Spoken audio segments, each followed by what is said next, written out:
One of the training programs you will be doing in the final phase of the Ultimate Alpha and building your strength and getting that alpha strength is, of course, your BLC, your circuit, and this one is called, the format we're using is Esculating Density Training Method. And simply what that means is it's a time training session. So you will do, the first two exercises you're doing is dips and deadlifts together, and you're going to do that for 15 minutes.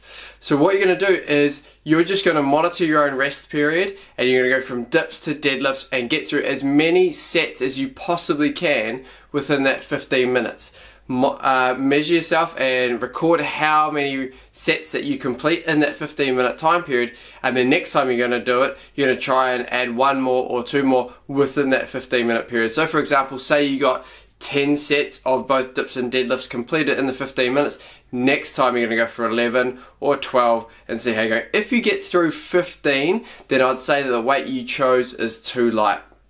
You want to choose a weight that when you're completing 6 reps, you could possibly do 8 reps of. So for example, if you can do a 100 kilo deadlift for 8 reps, then that's going to be the weight you choose, and you're going to do 6 reps of that weight.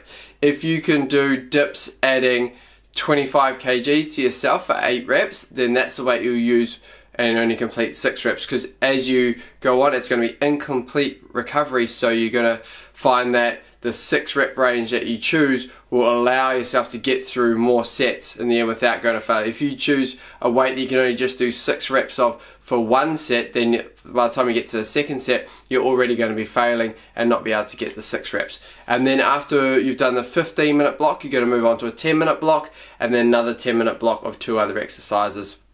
In exactly the same method, you're going to choose a weight that you could possibly do 2 more reps of than the desired rep range. So the total workout will be 15 minutes for the first 2, 10 minutes for the second 2, and 10 minutes for the third 2, taking 2 to 3 minutes, probably 3 minutes in between the training blocks. So that is Escalating Density Training Method, and what it does is it just increases the amount of volume you can do over time, increases the density of work that you do in a certain time period. I know you're going to enjoy it. It's a pretty brutal training session, but this is the last 4 weeks of the Ultimate Alpha training program, so we're really ramping it up, and make sure that you give it everything you possibly can and get the most out of every training session.